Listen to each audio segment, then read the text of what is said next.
Lucas capítulo 2, vamos a leer ahora únicamente los versículos 8 al 11. Dice así la palabra de Dios: había pastores en la misma región que velaban y guardaban las vigilias de la noche sobre su rebaño, y he aquí se les presentó un ángel del Señor, y la gloria del Señor los rodeó de resplandor y tuvieron gran temor. Pero el ángel les dijo: no temáis, porque he aquí os doy nuevas de gran gozo que será para todo el pueblo, que os ha nacido hoy en la ciudad de David un Salvador, que es Cristo el Señor. Esta escena que Lucas describe en su Evangelio es uno de los pasajes más conocidos del Evangelio de Lucas. Un grupo de pastores se encontraban en el campo pastoreando su rebaño, cuando repentinamente se les aparece un ángel del Señor acompañado de la gloria de Dios.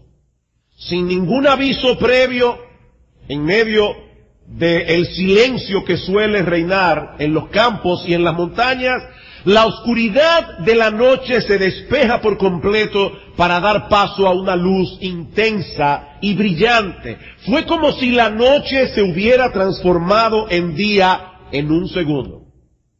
Y por supuesto, la reacción de los pastores fue exactamente la misma que hubiese tenido cualquiera de nosotros de haber estado allí. Lucas dice que se llenaron de temor. Y personalmente yo no pienso que haya sido únicamente por la experiencia tan inusual de ver lo que ellos vieron esa noche, sino también por el hecho de estar en la presencia de la gloria de un Dios 3 veces santo, siendo ellos pecadores. Pero de inmediato el ángel los tranquiliza, diciéndoles que en realidad había venido para darles una noticia que será motivo de gran gozo para ellos. Y es esa noticia la que yo quiero exponer en esta mañana: que os ha nacido hoy en la ciudad de David un Salvador, que es Cristo el Señor. Apenas 12 palabras en el original, y sin embargo este breve anuncio es un excelente condensado del Evangelio de Cristo. El Señor fue enviado al mundo como un Salvador. He ahí el Evangelio.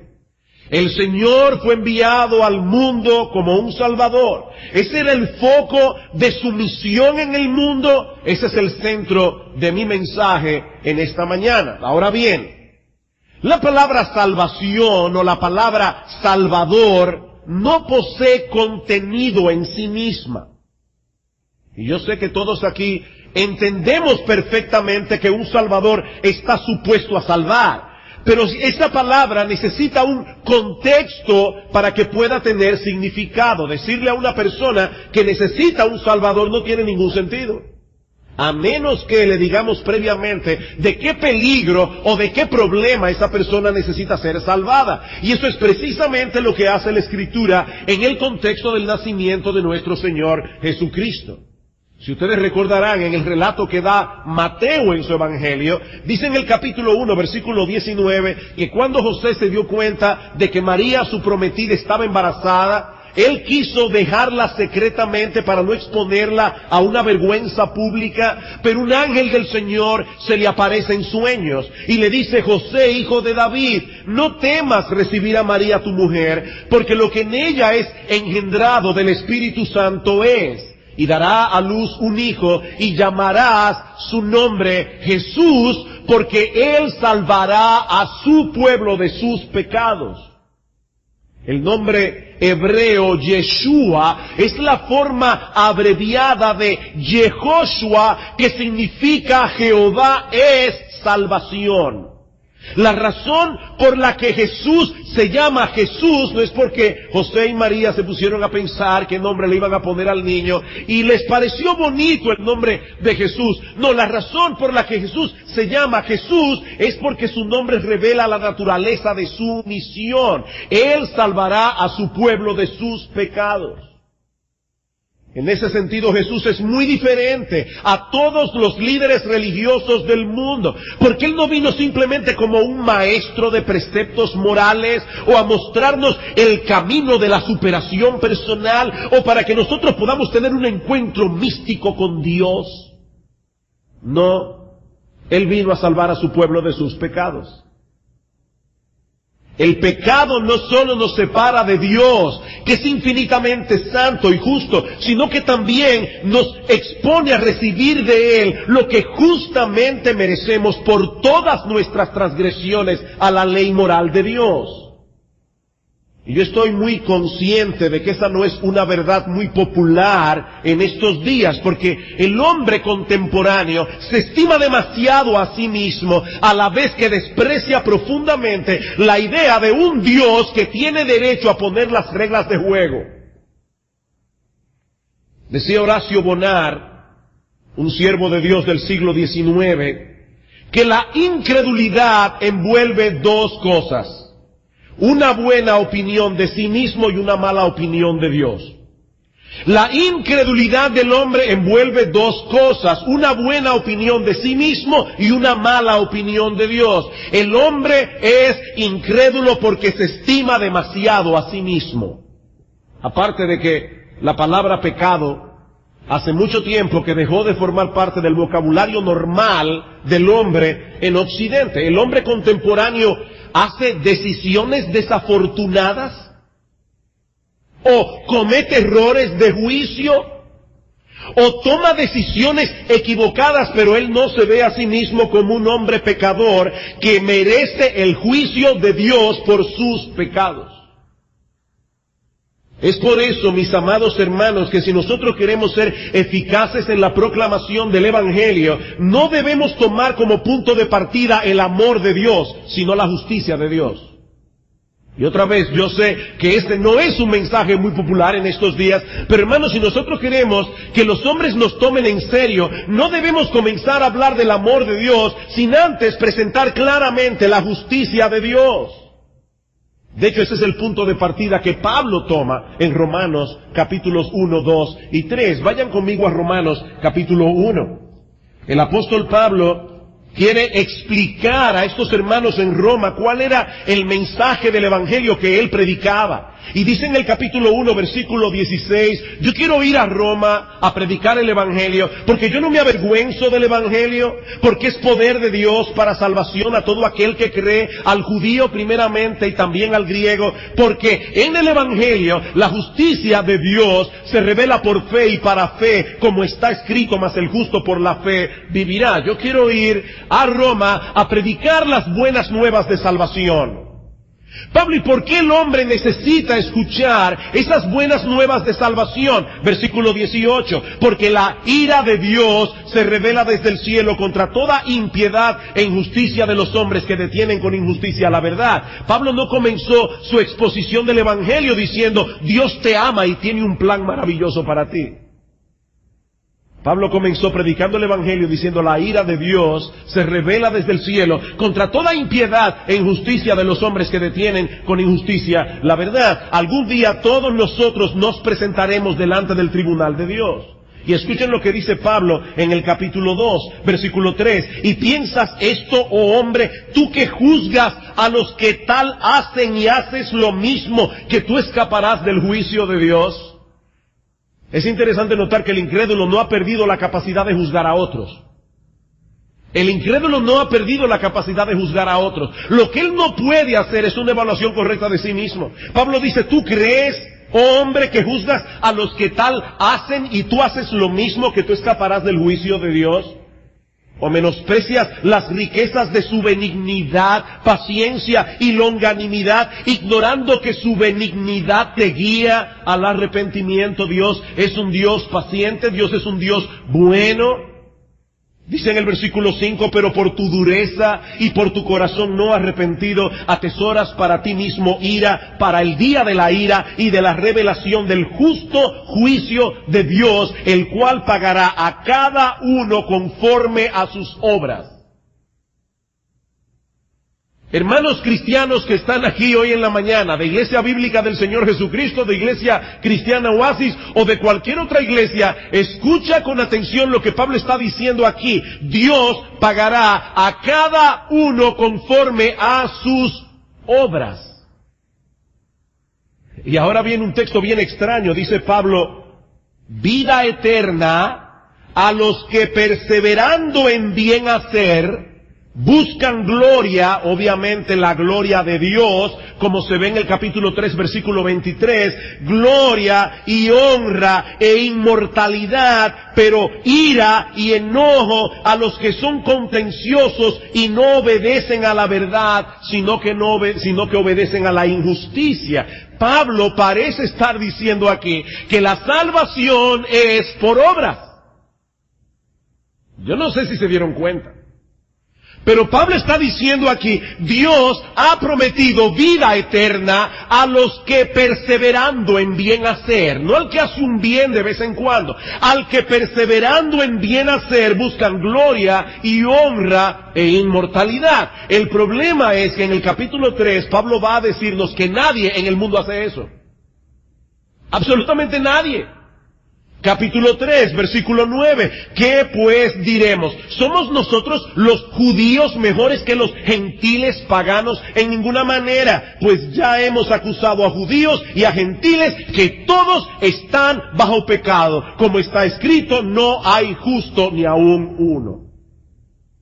Así que si tú creías que Pablo estaba diciendo aquí, bueno, si yo me esfuerzo un poco más, tal vez yo logre el favor de Dios.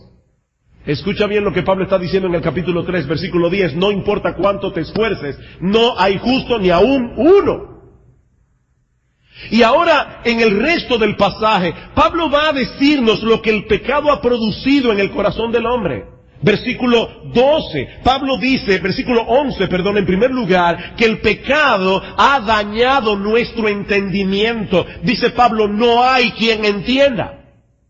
No hay quien entienda. Ahora, eso no significa que el hombre incrédulo no puede entender y aprender información acerca de Dios y de sus caminos. No, eso no es lo que Pablo está diciendo aquí. Lo que Pablo está diciendo es que sin la regeneración, sin el nuevo nacimiento, el hombre detesta todo lo que pueda llegar a conocer acerca de Dios y de sus caminos, o en el mejor de los casos, reacciona con indiferencia. Él no entiende la magnitud de lo que está escuchando. No hay quien entienda. En segundo lugar, Pablo dice que el pecado ha dañado nuestros deseos. Dice, no hay quien entienda, no hay quien busque a Dios. No hay quien busque a Dios. A veces nosotros los cristianos vemos a personas incrédulas buscando algunas cosas que nosotros sabemos que solo Dios puede dar. Paz de conciencia, esperanza, felicidad, y pensamos que esa persona está buscando a Dios. No, mi amado hermano, dice la Biblia que no hay un solo hombre en el globo terráqueo que esté buscando a Dios por sí mismo. No hay quien entienda, no hay quien busque a Dios. Miren, si el hombre pudiera experimentar paz de conciencia, esperanza, felicidad, sin Dios, abrazaría eso con todo su corazón. Porque él no quiere a Dios, él quiere los resultados que Dios le pueda dar. No hay quien entienda, no hay quien busque a Dios. El pecado, por supuesto, también ha dañado nuestra conducta. Versículo 12, todos se desviaron, a unas se hicieron inútiles, no hay quien haga lo bueno, no hay ni siquiera uno. Por supuesto, los hombres en la gracia común de Dios hacen cosas buenas en sí mismas. Pero Pablo está diciendo aquí, ninguno puede llenar el estándar de Dios. ¿Saben por qué, mis amados hermanos y amigos que están aquí en esta mañana? Porque para Dios, para que una obra sea buena, tiene que ser motivada por la fe y tiene que ser buscando únicamente la gloria de Dios. Sin fe es imposible agradar a Dios. Pero el pecado también ha dañado nuestro hablar. Nuestro hablar, versículo 13, sepulcro abierto es su garganta, con su lengua engañan, veneno de áspides hay debajo de sus labios, su boca está llena de maldición y de amargura. La Biblia dice que de la abundancia del corazón habla la boca. La boca es la ventana a través de la cual nosotros podemos ver lo que hay en el corazón. ¿Y qué es lo que hay en el corazón? William Farley dice lo siguiente: un corazón desleal chismea, un corazón orgulloso critica a los demás y se justifica a sí mismo, un corazón lleno de ambición egoísta destila envidia, un corazón que odia difama, un corazón temeroso habla palabras de ansiedad y angustia, un corazón que teme a los hombres evita la confrontación o adula, un corazón inseguro es jactancioso, un corazón ambicioso habla palabras de autopromoción y un corazón inseguro se queja y murmura. He ahí lo que hay en el corazón del hombre, y que nosotros podemos ver a través de sus palabras. Por eso decía Isaías cuando vio la gloria de Dios: ¡ay de mí, que siendo hombre inmundo de labios y habitando en medio de un pueblo que tiene labios inmundos, han visto mis ojos al Rey! El pecado ha dañado nuestras relaciones humanas. Versículo 15, sus pies se apresuran para derramar sangre, quebranto y desventura hay en sus caminos. Y si hay alguien aquí que dice, bueno, por lo menos de esa me libro yo, porque nunca he derramado sangre, piénsalo bien, conforme a lo que Cristo dice en Mateo capítulo 5, versículo 22. El que se enoja contra su hermano pecaminosamente ya lo mató. Ya es culpable de homicidio. El que le diga a su hermano imbécil, raká, que en arameo significa cabeza hueca, bueno para nada, ya es culpable ante el concilio. Alguien ha dicho: a los ojos de Dios, un corazón iracundo, rencoroso y difamador es capaz de cometer asesinato. Aunque la acción homicida es más seria que el deseo, la acción homicida es de la misma naturaleza que el deseo. Pero sobre todas las cosas, el pecado ha dañado nuestra relación con Dios. Dice en el versículo 18, no hay temor de Dios delante de sus ojos. No hay temor de Dios delante de sus ojos. Esa es la condición del hombre en su pecado. Es eso lo que hizo necesario la venida de un Salvador. Jesús no vino al mundo a enseñar a los hombres buenos cómo ser más buenos. Jesús no vino al mundo para enseñarnos cómo ser más espirituales. En estos días se usa mucho esa expresión: fulano es muy espiritual. Y yo no entiendo qué significa eso. Porque son personas que no aman a Dios ni les importa su palabra, pero son espirituales. No, Cristo vino a salvarnos del terrible impacto que ha tenido el pecado en todas las áreas de nuestras vidas y sobre todo en nuestra relación con Dios. Mis amados hermanos, sin ese trasfondo es imposible entender las palabras del ángel en Lucas 2:10. Estas buenas nuevas son de gran gozo porque proclaman lo que hizo Dios para resolver el más grande problema del hombre, el problema del pecado. Ahora bien, ¿qué tipo de Salvador es el que Dios envió al mundo? Bueno, en nuestro texto de Lucas, si vamos una vez más allí, veremos al menos 4 cosas que el ángel anuncia. La primera es que Jesús era un Salvador humano. Jesús era un Salvador humano. Dice en el versículo 11 que os ha nacido hoy en la ciudad de David un Salvador. Jesús nació como todos nacemos. En un día del calendario, dice, os ha nacido hoy en un lugar geográfico específico, en la ciudad de David. Nosotros no sabemos si fue el 25 de diciembre o si fue en cualquier otra época del año. Lo que sí sabemos, sin lugar a dudas, es que Jesús fue un ser humano que nació y vivió en un tiempo, en un lugar determinado. El cristianismo en ese sentido es muy diferente a todas las demás religiones, porque el cristianismo se basa no meramente en un conjunto de enseñanzas, sino en un grupo de hechos históricos que ocurrieron en el tiempo y en el espacio. Es por eso que Lucas se toma tanta molestia a través del Evangelio y a través del libro de los Hechos de ubicar su historia en el tiempo. Noten el capítulo 2, versículo 1. Aconteció en aquellos días que se promulgó un edicto de parte de Augusto César, que todo el mundo fuese empadronado. Este primer censo se hizo siendo Cirenio gobernador de Siria. Y uno se pregunta, ¿y por qué esos detalles? Bueno, porque la gente de su tiempo podía ir a los anales del imperio y ver si eso fue así. Lucas fue un historiador, él está contando una historia. Mis hermanos, si se pudiera probar que Buda nunca existió, eso no afectaría en nada al budismo. Se puede ser budista sin saber nada de Buda. Se puede ser taoísta aunque Lao Tse fuera una leyenda.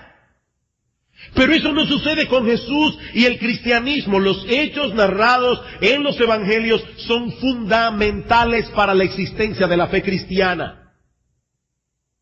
Alrededor de 2000 años atrás, nuestro Señor Jesucristo nació en una familia precisa, la familia del rey David, en el tiempo exacto que Daniel había profetizado 500 años antes. Nació exactamente en el lugar que Dios había dicho a través del profeta Miqueas 700 años antes de Cristo, que habría de nacer el Salvador. Pero tú, Belén Efrata, Miqueas 5:2, pequeña para estar entre las familias de Judá, de ti me saldrá el que será Señor en Israel. En Belén. Uno de los himnos que nosotros cantamos dice, oh aldehuela de Belén. Y uno dice, ¿qué significa aldehuela? Bueno, aldehuela, si usted lo busca en el diccionario se va a dar cuenta que significa una aldea pequeñita. Oh aldehuela de Belén, afortunada tú, porque en tus campos brilla hoy la sempiterna luz. El Señor nació en una aldehuela. Ahora, mis hermanos, nadie escoge la familia en la que nace. Tal vez a ti te hubiera gustado ser Rothschild, pero ese no es tu apellido. Tú tienes un apellido común y corriente que tal vez no tiene abolengo. Nadie escoge la familia en la que nace. Nadie escoge el tiempo en el que nace. Hay personas que dicen, ay, a mí me hubiera gustado tanto vivir en la época victoriana. Cuando yo leo esas novelas de Jane Austen, ay, me encantaría haber estado allí. Bueno, personalmente a mí me encanta haber nacido en este siglo, cuando hay anestesia y muchísimas cosas. A mí me encanta ser del siglo XXI. Nadie escoge el lugar de su nacimiento. Yo nací en San Juan de la Maguana. A la gente le encanta decir, no, yo nací en Londres. Yo nací en San Juan de la Maguana. Yo no escogí el lugar de mi nacimiento. Nadie puede escoger eso. Pero Dios actuó por medio de su providencia para que en los días de Cirenio un pagano proclamara un edicto, un empadronamiento, y que eso obligara a José y a María a ir de Nazaret a Belén para que Jesús naciera exactamente en el lugar que había sido profetizado 700 años antes. En una aldea, en un establo. De esa manera Jesús se identificó plenamente con la raza humana. Él era un ser humano, porque Él habría de tomar nuestro lugar delante de la justicia de Dios. Tenía que ser un ser humano para que pudiera tomar sobre sí el castigo que todos nosotros merecíamos por nuestras transgresiones.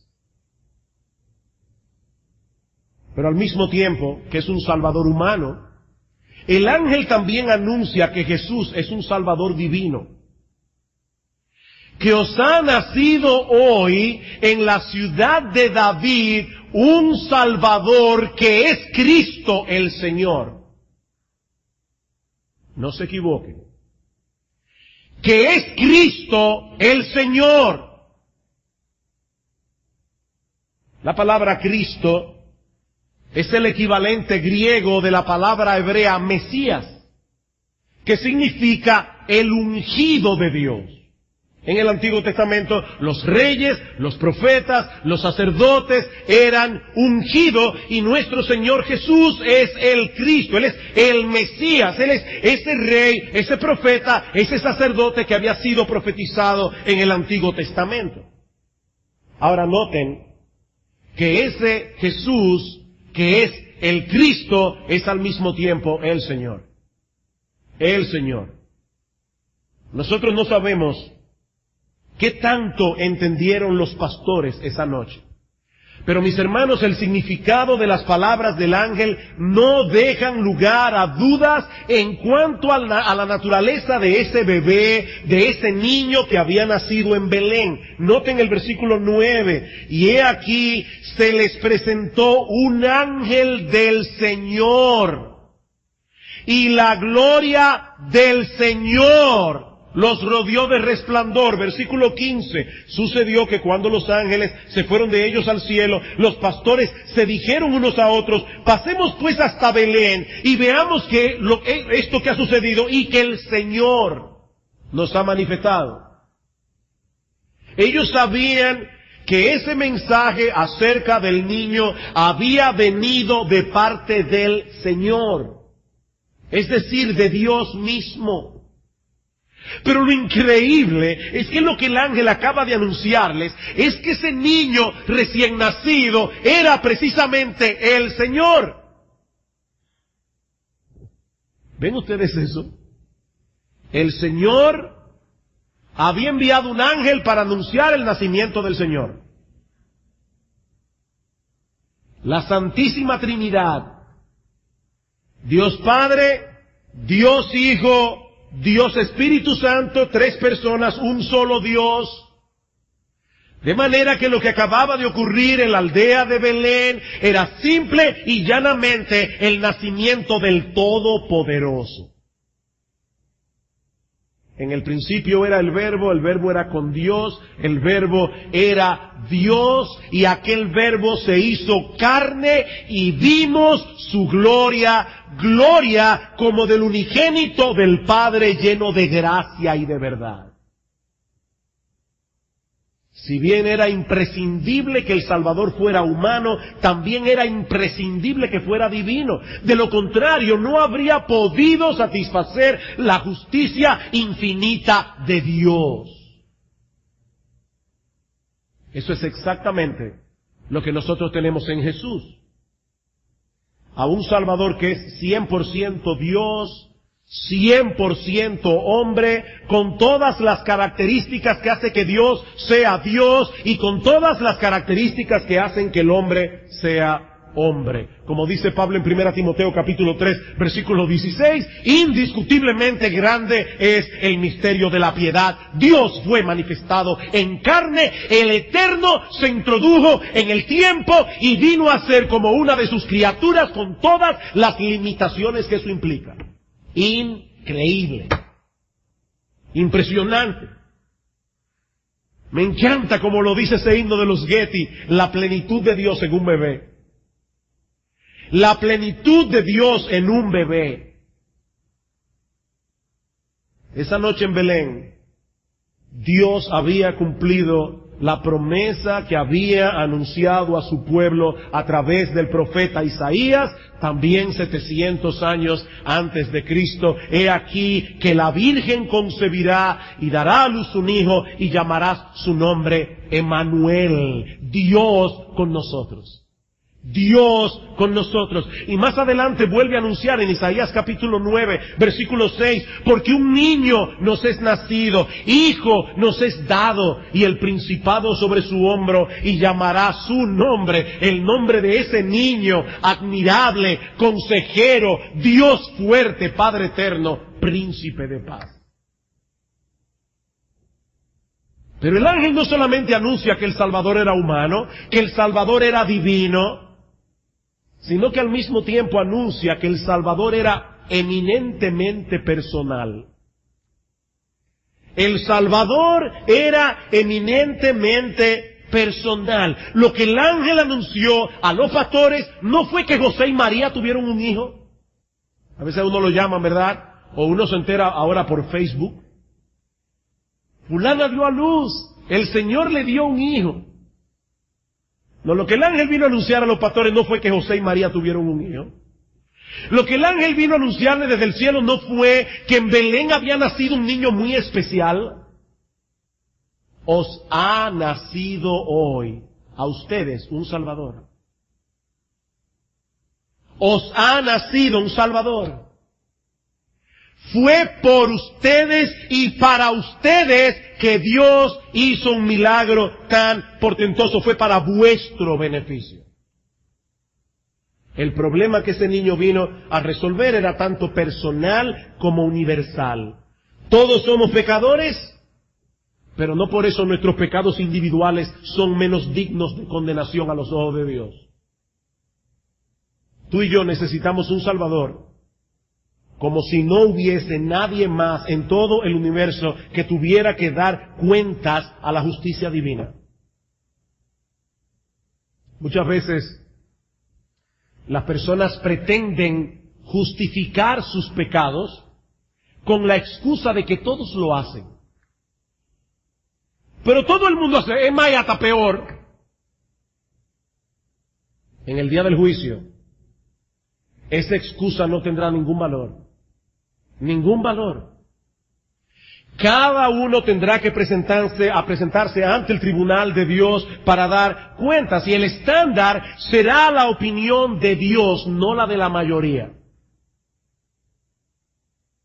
La moral no se define por consenso.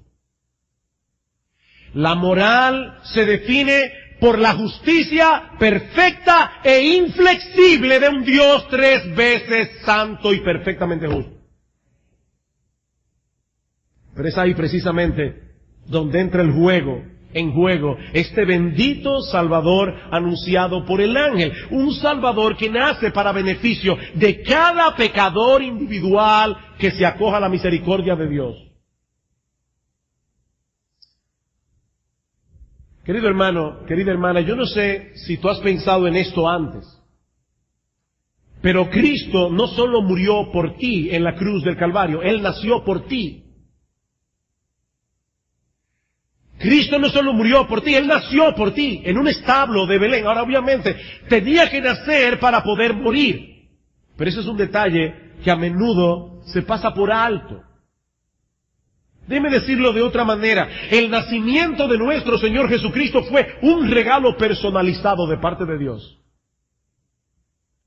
El nacimiento de Cristo fue un regalo personalizado de parte de Dios a cada pecador arrepentido. Él nació en Belén para pagar en la cruz por tus pecados, por los tuyos, de manera específica, por los míos, para que pudiésemos tener una relación personalizada con Dios, de padre a hijo, una relación que disfrutaremos por los siglos de los siglos, en su presencia. Pero Jesús no solo es un Salvador humano, un Salvador divino, un Salvador personal, sino también un Salvador universal. Universal, no en el sentido de que Él viniera a salvar a todos los seres humanos que han vivido, viven y vivirán en este mundo, pero sí en el sentido de que Él vino a salvar todo tipo de gente. Dice en el versículo 10, pero el ángel les dijo, no temáis, porque he aquí os doy nuevas de gran gozo, que será para todo el pueblo. Para todo el pueblo, sin distinción de nacionalidad, si tú eres famoso o no eres famoso, si tú eres rico o eres pobre, si tienes tal posición social o aquella otra. Cristo vino a salvar a todos sin importar la edad, sin importar el estatus social, sin importar la educación, sin importar el género. Lo único que se tomará en cuenta en cuanto a esto es que seas un pecador consciente de tu necesidad.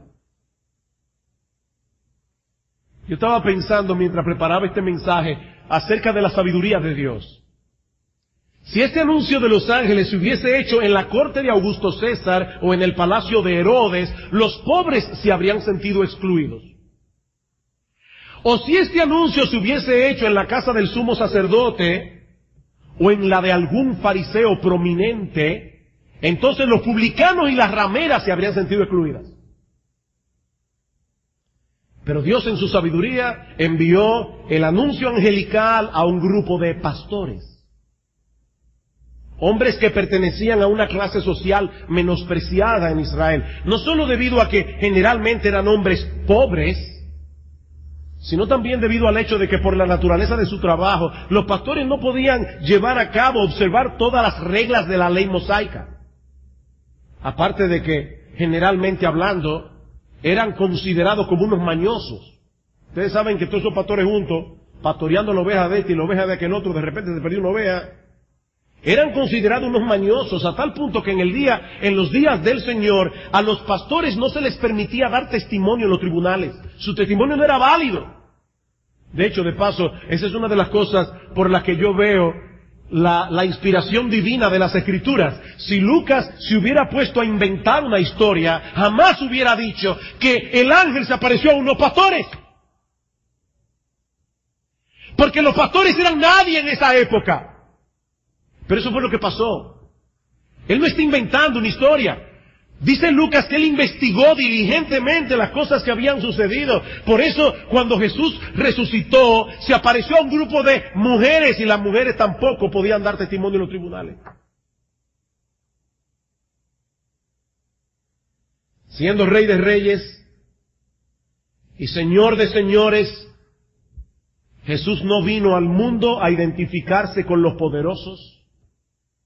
Jesús vino al mundo a identificarse con aquellos que estaban conscientes de su necesidad y se identificó de tal manera con la miseria humana que aún el lugar de su nacimiento fue completamente inapropiado. Me encanta el versículo 12. Esto os servirá de señal. Alguien pensará, vayan a Belén y ustedes verán un establo reluciente con una luz brillante. Dice, no, vayan a Belén. Y he aquí la señal, hallaréis al niño envuelto en pañales, acostado en un pesebre. ¿Qué señal era esta? Bueno, en otras palabras, el ángel le está diciendo, si ustedes quieren encontrar a ese gran Salvador, vayan a Belén y busquen a un recién nacido acostado en un establo de animales, porque seguramente no encontrarán otro caso igual en toda la aldea.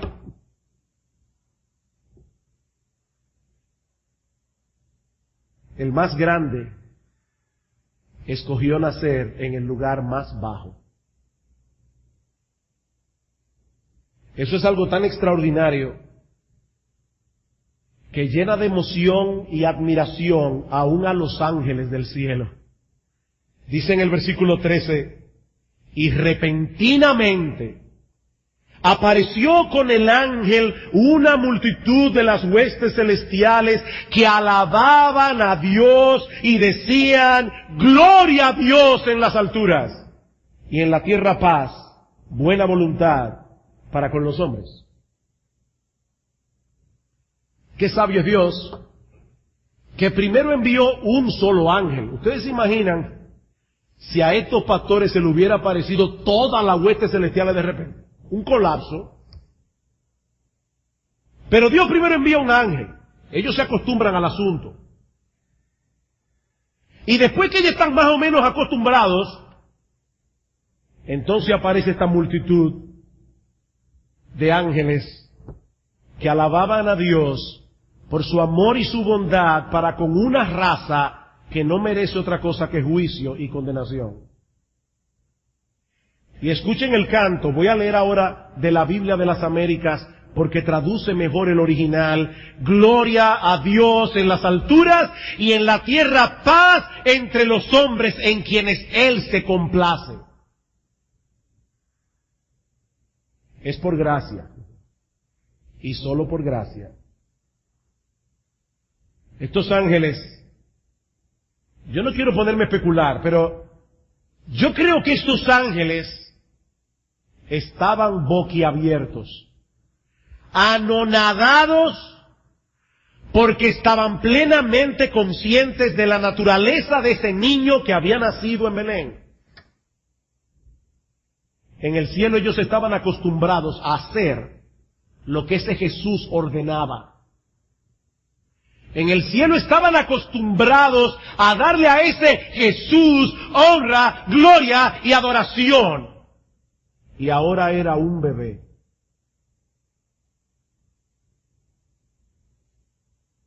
Un himno cristiano que nosotros cantábamos en los primeros días de nuestra conversión, Marcos, Gloria, Eric, Gamal se van a acordar de esto, decía, en una de sus estrofas: con potestad sin igual en el cielo Él gobernaba. Los ángeles su voluntad siempre cumplían, pero un día le vi cargar su cruz. Por la senda de dolor y muerte por mí sufrió. ¡Oh, qué gran amor!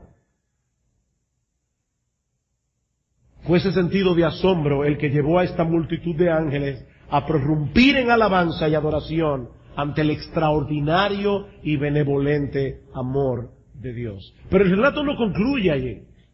Lucas nos dice en el versículo 15 que tan pronto los ángeles se fueron de ellos, los pastores se dijeron unos a otros: pasemos pues hasta Belén y veamos esto que ha sucedido y que el Señor nos ha manifestado. Vinieron pues apresuradamente y hallaron a María y a José y al niño acostado en el pesebre.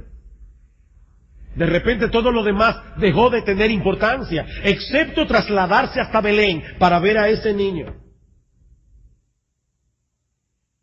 Querido hermano, yo no conozco las circunstancias que rodean tu vida en este momento, ni los problemas y dificultades que tú puedas estar enfrentando. Pero yo te pido esta mañana que tú consideres una vez más este anuncio angelical, porque en estos últimos 2000 años ese anuncio no ha perdido vigencia.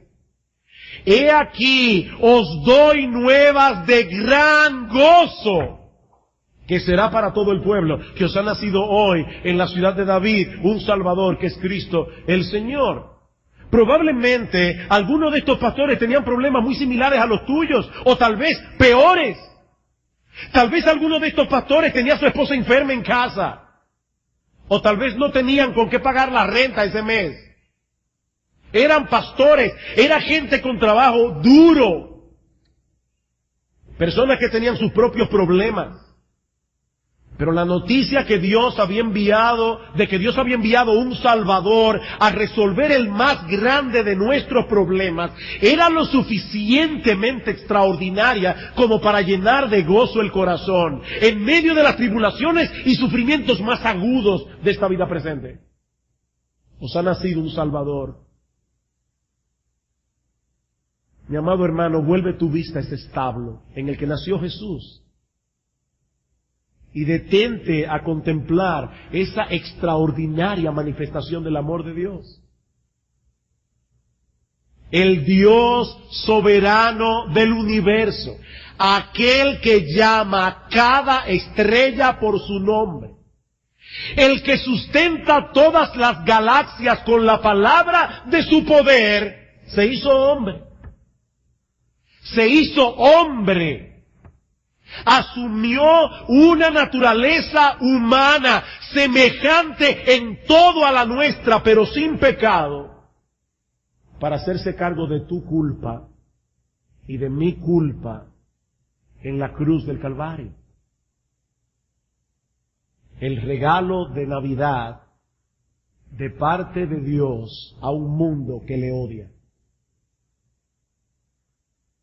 Porque de tal manera amó Dios al mundo que ha dado a su Hijo unigénito para que todo aquel que en Él cree no se pierda, mas tenga vida eterna.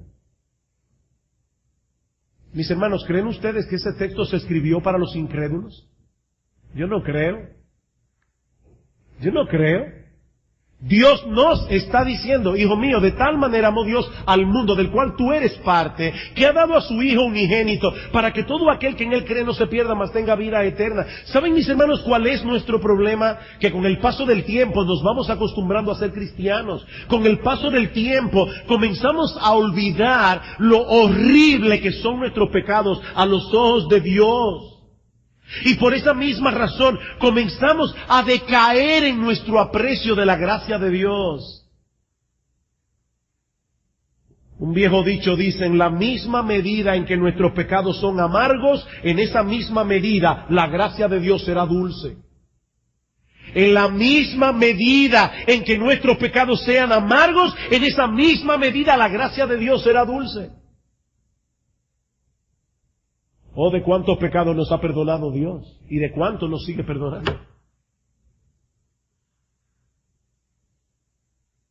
Y para aquellos que están aquí, que aún no han rendido sus vidas a ese Salvador, solo quiero añadir una cosa más. En la mañana de hoy, tú has tenido una experiencia similar a la de esos pastores. Aunque no hayas visto un ángel, aunque no hayas visto ninguna luz brillante de la gloria de Dios, Él soberanamente te ha traído a este lugar para que escuches otra vez ese anuncio angelical por medio de la exposición de su palabra y que apercibas de tu necesidad. Mi amigo, algún día todos nosotros nos presentaremos delante del tribunal de Dios para dar cuentas, y a menos que en ese día estés representado por ese gran Salvador del que has oído hoy, que nació en Belén y que murió por nuestros pecados en la cruz del Calvario, de ninguna manera podrás salir absuelto en ese juicio. Quiere el Señor que tú reacciones hoy como los pastores y apresuradamente te dirijas a encontrarte con Jesús por medio de la fe cuando todavía hay tiempo, de tal manera que a partir de este momento puedas comenzar a disfrutar del más grande regalo de Navidad que alguna vez hayas disfrutado. Al bendito Salvador de todos nuestros pecados, aquel que nos regala por gracia el don de la vida eterna.